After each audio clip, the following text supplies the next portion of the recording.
नमस्कार विद्यार्थी मित्रांनो, एमपीएससी फॅक्टरी या ऑनलाईन युट्यूब चॅनलवर सर्व विद्यार्थ्यांचं मनपूर्वक स्वागत आहे. तर आपण एमपीएससी फॅक्टरी या युट्यूब चॅनलवर एक सिरीज सुरू केलेली आहे, GK plus current rapid series.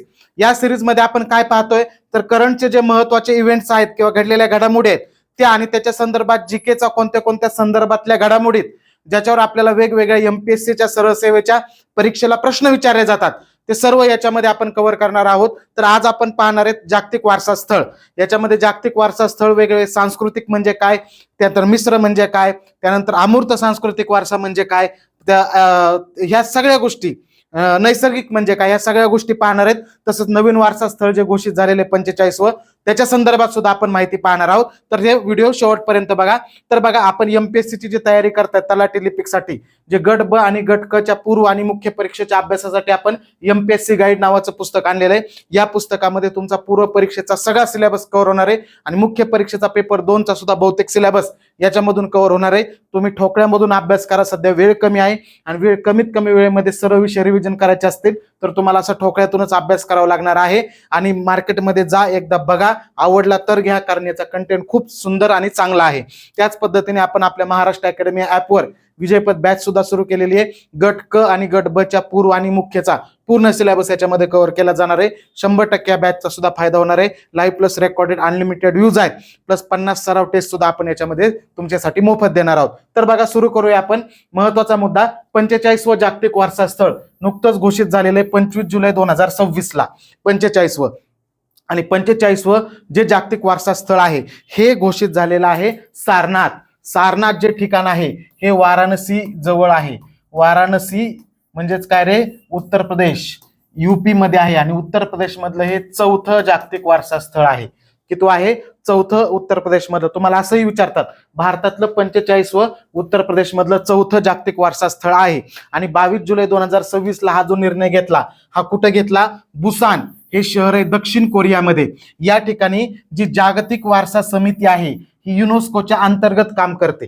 लक्षात, युनेस्कोच्या अंतर्गत काम करते जागतिक वारसा समिती. तिची 48वी बैठक होती आणि 48वी बैठक बुसान दक्षिण कोरियामध्ये होती. त्या ठिकाणी सारनाथला जागतिक वारसा स्थळ दर्जा म्हणून दिला गेलेला आहे. वाराणसीच्या जवळ आहे, उत्तर प्रदेश मधलं 4थं आहे. आणि आता जे 45 जागतिक वारसा स्थळ आपले झालेले आहेत ते वेगवेगळ्या प्रकारचे आहेत. त्यातले 37 जे आहेत ते सांस्कृतिक आहेत. आता जे सारनाथ जे आहे हे कोणत्या गटात दिलेला दर्जाला? सांस्कृतिक गटातच दिलेला आहे. सांस्कृतिक संबंधी जे वारसा स्थळ असतात ते सांस्कृतिक मध्ये येतात. नैसर्गिक एकूण 7 आहेत, 7 नैसर्गिक आहेत आणि एक मिश्र आहे. मिश्र म्हणजे जिथं संस्कृती सुद्धा आहे आणि नैसर्गिक सुद्धा आहे. असे किती? तर एकूण एकच मिश्र आहे. असे 37 सांस्कृतिक, 7 नैसर्गिक आणि 1 मिश्र, हे सुद्धा लक्षात ठेवा. आणि असे मिळून 45 जागतिक वारसा स्थळ हे आहे. आता जे 7 नैसर्गिक आहेत त्याच्यामध्ये जर सांगायचं झालं तर बघा, 7 मधले सांगतो. केवलदेव राष्ट्रीय उद्यान आहे. कुठे रे हे केवलदेव? पहिलं हे राजस्थान मध्ये आहे. केवलदेव राष्ट्रीय उद्यान हे पाणथळ रामसर करारामध्ये समाविष्ट होणारं सुद्धा पहिलं हे होतं. केवलदेव राष्ट्रीय उद्यान आहे. त्याच्यानंतर सांगायचं झालं 7 मध्ये तर मानस आणि काझीरंगा हे आसाम मधले आहेत. मानस अभयारण्य आणि काझीरंगा नॅशनल पार्क. काझीरंगा म्हणजे एक शिंगी गेंड्यासाठी एकमेव भारतातलं संवर्धन क्षेत्र आहे. हे आसाम मध्ये आहे, लक्षात ठेवा. लक्षात, मानस आणि काझीरंगा हे सुद्धा नैसर्गिक आहेत. आता नैसर्गिक का सांगायला लागलो? सगळे मी कमी आहेत ना, मग त्याच्यामुळे तुम्हाला ते माहित पाहिजेत, 7च आहेत ते. लक्षात का? त्याच्यानंतर सुंदरबन आणि ग्रेट हिमालयन संवर्धन क्षेत्र. सुंदरबन कुठे रे? पश्चिम बंगाल. सुंदरबन बद्दल सांगायचं झालं तर जगातला सर्वात मोठा त्रिभुज प्रदेश भारत आणि बांगलादेशमध्ये पसरलेला आहे. तसंच भारतातलं क्षेत्रफळ आणि सर्वात मोठं रामसर स्थळ सुद्धा सुंदरबनच आहे. आणि त्यानंतर ग्रेट हिमालयन संवर्धन क्षेत्र हे हिमाचल प्रदेशमध्ये. ते एक असे 7 नैसर्गिक वारसा स्थळ आहेत. आणि मिश्र एकमेव जे आहे ते सुद्धा माहित असणं गरजेचं आहे. मिश्र एक जे आहे ते कांचनगंगा किंवा त्याला कांचनजुंगा सुद्धा म्हटलं जातं. हे कुठं आहे रे? सिक्कीम मध्ये आहे. कुठे? कांचनगंगा सिक्कीम मध्ये. आणि कांचनगंगा शिखर सुद्धा आहे. कांचनगंगा हे हिमालयातलं जे आहे ते भारतातलं सर्वोच्च शिखर K2 आहे, गॉडविन ऑस्टिन, ज्याची 8611 मीटर एवढी उंची आहे. पण ते पाकव्याप्त काश्मीरमध्ये, म्हणजे ज्या काश्मीरच्या भागामध्ये K2 किंवा गॉडविन ऑस्टिन हे शिखर आहे तो एरिया पाकिस्तानच्या ताब्यामध्ये, भारताच्या ताब्यामध्ये असणारं हे सर्वोच्च शिखर आहे. कांचनगंगा, ते पण लक्षात ठेवा. असे हे मिश्र एकच आहे, म्हणजे तिथं सांस्कृतिक पण वारसा आहे आणि नैसर्गिक पण वारसा आहे. अशा पद्धतीने कांचनगंगा एकमेव आहे. अशा पद्धतीने हे वारसा स्थळ आहेत, लक्षात ठेवा. आता सारनाथ बद्दल सांगायचं झालं, सारनाथ या ठिकाणी गौतम बुद्धांनी आपलं ज्ञान प्राप्तीनंतर आपल्या 5 शिष्यांना पहिलं प्रवचन सारनाथ या ठिकाणी दिलेलं होतं. पहिलं प्रवचन सारनाथ या ठिकाणी दिलं होतं. त्याला धम्मचक्र प्रवर्तन किंवा धम्मचक्र प्रवर्तन असं सुद्धा म्हटलं जातं बौद्ध धर्माच्या भाषेमध्ये. ठीक आहे. तर हे 5 शिष्यांना दिलेलं होतं. मृगदाय, मृग म्हणजे काय रे, हरिण, हरणाचं अरण्य म्हणून जे ओळखलं जातं तिथला प्रदेश, त्या ठिकाणी हे पहिलं प्रवचन त्यांनी दिलं होतं गौतम बुद्धांनी. तसंच बौद्ध संघाची स्थापना सुद्धा सारनाथ या ठिकाणी झालेली होती. तसंच आपल्या देशाचं जे राष्ट्रीय चिन्ह आहे, म्हणजे हे सिंह, 4 सिंह असणारं हे राष्ट्रीय चिन्ह लक्षात.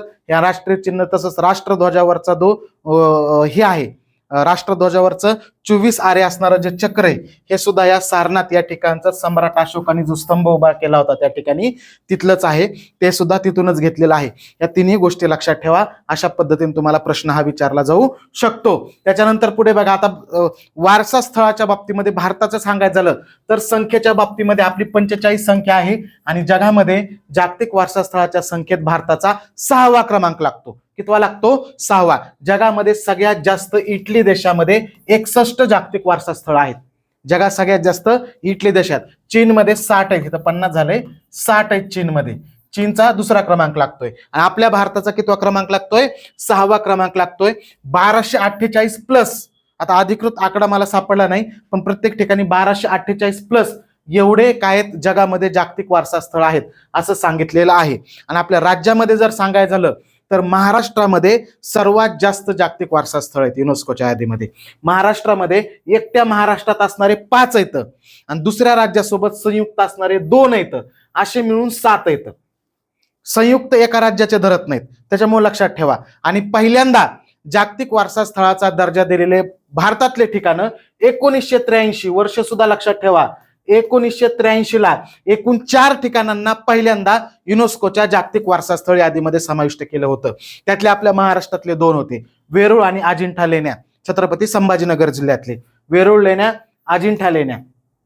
त्याच पद्धतीने ताजमहल आग्रा उत्तर प्रदेश मधलं, आणि आग्र्याचाच लाल किल्ला, आग्र्याचाच लाल किल्ला, लाल किल्ला दिल्लीला पण आहे, लाल किल्ला आग्र्याला पण आहे, पण आग्र्याचा लाल किल्ला, असे हे 4 ठिकाणं होते की जे युनेस्कोच्या जागतिक वारसा स्थळ यादीमध्ये 1983 ला समाविष्ट केले गेलेले होते. आणि याच्या अगोदरचं जे मागच्या वर्षी दिलेलं 44वं युनेस्को जागतिक वारसा स्थळ आहे, हे छत्रपती शिवाजी महाराजांचे 12 किल्ले, त्याला मराठा मिलिटरी लँडस्केप या नावाने ओळखलं जातं. आता महाराष्ट्रातले जे 5 आहेत ना, ते सुद्धा सगळे 7 सगळे माहित पाहिजेत तुम्हाला.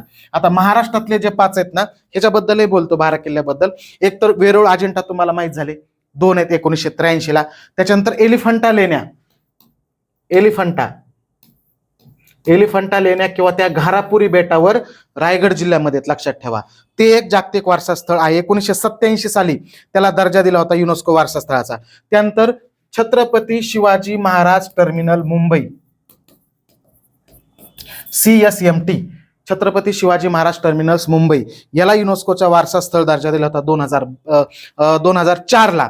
त्यानंतर बघा, Victoria Gothic and art deco, नंतरचं कोणतं आहे महाराष्ट्रातलं? व्हिक्टोरिया गॅथिक अँड आर्ट डेको, म्हणजे गॅथिक शैलीमध्ये मुंबईमध्ये ज्या वेगवेगळ्या इमारती आहेत, म्हणजे तिथली महानगरपालिका आहे, उच्च न्यायालय आहे, विद्यापीठाची इमारत आहे. गॅथिक शैली म्हणजे ब्रिटिशांची ती शैली, ब्रिटिश शैलीत बांधलेले ब्रिटिशांनी ज्या मुंबईमधल्या इमारती आहेत त्याला म्हटलं जातं. 2018 ला त्याला युनेस्कोचा जागतिक वारसा स्थळ दर्जा दिला होता. मुंबईमधल्या त्या इमारती ज्या ब्रिटिशांनी बांधलेल्या आहेत त्यांना सगळ्यांना मिळून, मुंबई महानगरपालिकेचे उच्च न्यायालय आहे किंवा विद्यापीठाची इमारत आहे, या सर्व इमारती अशा पद्धतीने आहे. आणि त्याच्यानंतर छत्रपती शिवाजी महाराजांचे 12 किल्ले वगैरे ते आहेत, हे 2 संयुक्त. हे 12 किल्ले कोणते ते पण लक्षात ठेवा सध्या, कारण करंटचा विचारला जाऊ शकतो प्रश्न. रायगड आहे, शिवाजी महाराजांची शिवाजी महाराजांची समाधी आहे आणि दुसरी राजधानी. राजगड आहे, शिवाजी महाराजांची पहिली राजधानी. छत्रपती शिवाजी महाराजांचा जन्म झाला ते शिवनेरी किल्ला आहे. त्यानंतर लोहगड आहे. त्याच्यानंतर त्याच्यामध्ये साल्हेर आहे, पन्हाळा आहे, प्रतापगड आहे, सिंधुदुर्ग आहे, विजयदुर्ग आहे, सुवर्णदुर्ग आहे आणि खांदेरी. असे 12 किल्ले, त्यातले 11 आपल्या महाराष्ट्रातले आहेत आणि एक जिंजी किल्ला, जी की स्वराज्याची तिसरी राजधानी समजली जाते. छत्रपती राजाराम महाराजांनी काही दिवस तिथं राहून कारभार पाहितला होता. तमिळनाडू मधला हा किल्ला आहे. तो जो किल्ला आहे तो 12वा किल्ला आहे जिंजीत. अलग लक्ष, असे 12 किल्ले जे आहेत हे मराठा साम्राज्याचे, त्यांना 2044 जागतिक वारसा स्थळ म्हणून दर्जा दिला होता. 45 हे मिश्र एक आहे. 2016 त्याला दर्जा दिला कांचनगंगा सिक्कीम मध्ये, मगाशीच त्याच्याबद्दल बोललो. हे 5 सुद्धा सांगितले. 2 संयुक्त जे आहेत ना महाराष्ट्रातले, त्यातले कोणते कोणते? एक तर पश्चिम घाट. पश्चिम घाटला 2012 युनेस्को जागतिक वारसा स्थळ दर्जा दिला, नैसर्गिक म्हणून. मगाशी सांगितलं तुम्हाला जे 7 नैसर्गिक आहेत त्याच्यापैकी. आता पश्चिम घाटात 39 ठिकाण आहेत, ती या यादीमध्ये एकूण 39 ठिकाणं. जसे इथं 12 किल्ले तसे 39 ठिकाणं येतं. लक्षात, एकूण 39 ठिकाणं आहेत. सर्वाधिक 20 ठिकाणे केरळ मधले येतं आणि आपल्या महाराष्ट्रातले 4 ठिकाण आहेत या 39 पैकी. कोणते कोणते? कास पठार जे साताऱ्याला आहे, कोयना अभयारण्य जे साताऱ्यामध्ये आहे, सह्याद्री व्याघ्र प्रकल्प जे की सांगली, सातारा, कोल्हापूर आणि रत्नागिरी या 4 जिल्ह्यामध्ये आहे, आणि राधानगरी अभयारण्य जे की कोल्हापूरमध्ये आहे. लक्षात, हे जे की महाराष्ट्रातलं पहिलं अभयारण्य सुद्धा आहे. हे जे 4 ठिकाण आहेत हे 39 ठिकाणामध्ये येतात. त्याच्यावर सुद्धा तुम्हाला परीक्षेला प्रश्न विचारला जातो. राधानगरी, कोयना, त्याच्यानंतर सह्याद्री व्याघ्र प्रकल्प आणि कास पठार. लक्षात, हे आहेत जागतिक वारसा स्थळ. पश्चिम घाटात 4 ठिकाणं, एकूण 39 येतं पूर्ण. अलग लक्षात, अशा पद्धतीने हे काय आहेत रे भारतातल्या वारसा स्थळाच्या बाबतीमध्ये आहे. अजून एक आहे अमूर्त सांस्कृतिक वारसा. अमूर्त सांस्कृतिक वारसा म्हणजे काय रे? असे ठिकाण असतात अमूर्तमध्ये जिवंत प्रथा, परंपरा, हस्तकला यांचा समावेश केला जातो. ही सुद्धा यादी युनेस्को तर्फे जाहीर केली जाते. ही वेगळी यादी असते युनेस्को तर्फे, बरोबर आहे का? मानव जातीचा जिवंत वारसा म्हणजे संस्कृती, प्रथा, परंपरा, हस्तकला. लक्षात, अशा पद्धतीने याच्यामध्ये असतं. ह्याची सुरुवात युनेस्कोने 2003 केलेली आणि एकूण आता भारतामध्ये 16 ठिकाणं अमूर्त सांस्कृतिक वारसा यादीमध्ये आहेत. त्यातल्या मागच्या वर्षी 2025 16वं जे होतं अमूर्त सांस्कृतिक वारसा यादीमध्ये दिवाळी या सणाचा समावेश केला गेलेला होता. आणि पहिल्यांदा 2008 मध्ये भारतातली एक वेद पठण परंपरा, म्हणजे भारतातली जी वेद पठण करायची परंपरा आहे ती अमूर्त सांस्कृतिक वारशामध्ये समाविष्ट केली. रामलीला म्हणजे रामाच्या जीवनावर असणारी नाट्य परंपरा आहे ते समाविष्ट केलं. कुडियाट्टम केरळ मधला नाट्य प्रकार आहे कुडियाट्टम, त्याचा समावेश सुद्धा त्याच्यामध्ये केला गेलेला होता. असे एकूण 16 ठिकाणी. पहिले 2008 याची सुरुवात 2003 आहे. लक्षात आलं ना? आणि याच्या अगोदर सांगायचं झालं तर 2023 गरबा नृत्य गुजरातचं याचा समावेश केला होता. 2021 दुर्गा पूजा पश्चिम बंगालमध्ये असते त्याचा समावेश अमूर्त सांस्कृतिक वारशामध्ये केला होता. 2007 जो कुंभमेळा आहे दर 12 वर्षांनी भरतो तो, त्याचा समावेश अमूर्त सांस्कृतिक वारसा यादीमध्ये केलेला होता. अशा एकूण 16 अमूर्त सांस्कृतिक वारसा यादीमध्ये ठिकाणं आहेत आणि जागतिक वारसा स्थळ यादीमध्ये 45 ठिकाणे आहेत. ह्या दोन्ही मधला फरक समजून घ्या. ह्या प्रथा, परंपरा, कला, हस्तकला या जिवंत वारसा असतो हा. लक्षात आलं ना? अमूर्त सांस्कृतिक वारसा. आणि दोन्ही पण युनेस्को द्वारेच दिले जातात हे दर्जे. लक्षात. आता युनेस्को बद्दल सांगायचं झालं तर United Nation Educational Science and Cultural Organization असा त्याचा लॉंग फॉर्म होतो. स्थापना 1945 ची आहे. 16 नोव्हेंबर 1945 194 देश या संघटनेचे सदस्य आहेत. युनोची संलग्न संघटना आहे. बरोबर आहे का? युनोची काय रे? संघटना ही संलग्न आहे युनेस्को, लक्षात ठेवा. त्याच्यानंतर युनेस्कोचं मुख्यालय फ्रान्सची राजधानी पॅरिस या ठिकाणी आहे. आणि खालिद अल एनानी हे काय आहेत रे? युनेस्कोचे सध्या महासंचालक आहेत. अशा पद्धतीने युनेस्को 45 स्थापना, मुख्यालय पॅरिसला, 194 सदस्य, खालिद अल एनानी महासंचालक आहेत. अशा पद्धतीने युनेस्कोचे जागतिक वारसा स्थळ वगैरे याची डिटेलमध्ये फास्टमध्ये आपण काय केलेली रे? माहिती पाहिलेली. आपला उद्देशच आहे कमीत कमी वेळेमध्ये तुम्हाला पूर्ण रिव्हिजन याची करून घ्यायची. त्याचा फायदा तुम्हाला येणाऱ्या परीक्षेमध्ये होणार आहे. म्हणजे जीएसचा भाग सुद्धा कव्हर होतोय आणि करंटचा भाग सुद्धा कव्हर होतोय. अशाच आपल्या विजयपथ बॅच मध्ये सुद्धा तुम्हाला अतिशय डिटेलमध्ये व्यवस्थित सर्व सिलेबस कव्हर केला जाणार आहे. गट क आणि गट ब साठी अतिशय दर्जेदार टीम तुम्हाला मार्गदर्शन करणार आहे. नक्की या बॅचचा फायदा करून घ्या महाराष्ट्र अकॅडमीवर. आणि पुस्तक मात्र हे दुकानात जाऊन बघा, खूप दर्जेदार पुस्तक आहे. एमपीएससी गाईड हे पुस्तक सरळ सेवा परीक्षा, TCS IBPS, गट ब गट क पूर्व मुख्य परीक्षा सगळ्याच परीक्षेसाठी हे पुस्तक तुम्हाला उपयुक्त ठरणार आहे. आलं लक्षात? जवळपास 860 पानाचं पुस्तक आहे. खूप सारा कंटेंट आहे. तुम्ही एकदा जो दुकानात घेऊन पाहिल्यानंतर तुम्हाला नक्की लक्षात येईल. बाकी काही तुमच्या मनामध्ये प्रश्न असतील कमेंटमध्ये नक्की सांगा. व्हिडिओ जर आवडत असेल, ही सिरीज सुरू करायची असेल, लाईव्ह करा, कमेंटमध्ये तसं सांगा, म्हणजे पुढे आपण ही सिरीज कंटिन्यू करूया. Okay, thank you.